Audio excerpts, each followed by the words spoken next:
we'll edit it out. Don't worry. Turn the camera off. All right. And Josh, I have to say, I'm not a teen girl, so I haven't seen your show before, but I was. You were us.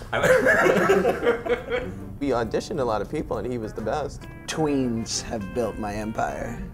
And I was skeptical, but I'd say your performance easily one of the 2 best I've seen this year.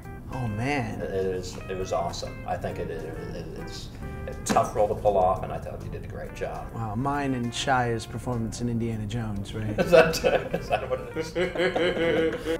I can't imagine you've had your heart broken like the character has. Please, absolutely. I've had my heart broken and smashed and been plastered to my mom's couch, not sure if I'm gonna live or die, eating Rice Krispie treats. Have you made those pathetic phone calls? Yeah, in some form or another. I just try to sound much more aloof, but I'm sure it just leaks out vulnerability and please God, come back to me. Oh man, and now we're in the text message generation where you get a message from like your ex and you can interpret it any way ever. You know, she could say, have a good day, I hope the best for you. And you're just like, this girl is seeing another guy and she has totally stabbed me in the back. So. It is vaguely autobiographical. The world, the music, the kind of social structure, the way kids were talking. I mean, these are all kind of kids I grew up with. The screwed up therapist? Never had a screwed up therapist, but I'm looking for one right now. Shrink should be like the consolation package you get after Hebrew school. It's just so damaging. It's definitely more nerve-wracking because it's so personal. Very scary. A lot more pressure for me because when you're taking someone else's script, it's your job to interpret it, you know, and that's inherently less pressure than taking my own script and just trying not to mess it up. The fact that I went to film school and was able to work in film school, you just learn that as the director, you gotta go and pretend you know what you're doing, and then in doing that, you convince yourself that you know what you're doing anyway.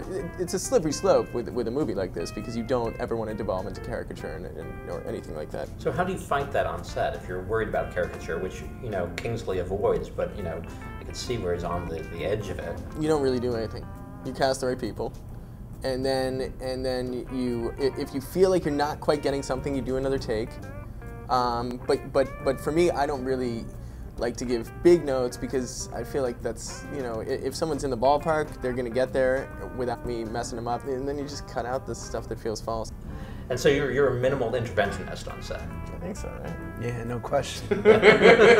So now that it's all done, how do you determine success for this film? If people don't go see it, I'm gonna be homeless. Really? Why don't you make that appeal to the camera? Because I think that's a good reason. Please go see the Wackness, or I will be homeless. I'd offer for you to live with me, but we both know I live in the valley. It's not much better than the streets. But you do have a roof over your head. I do, for now.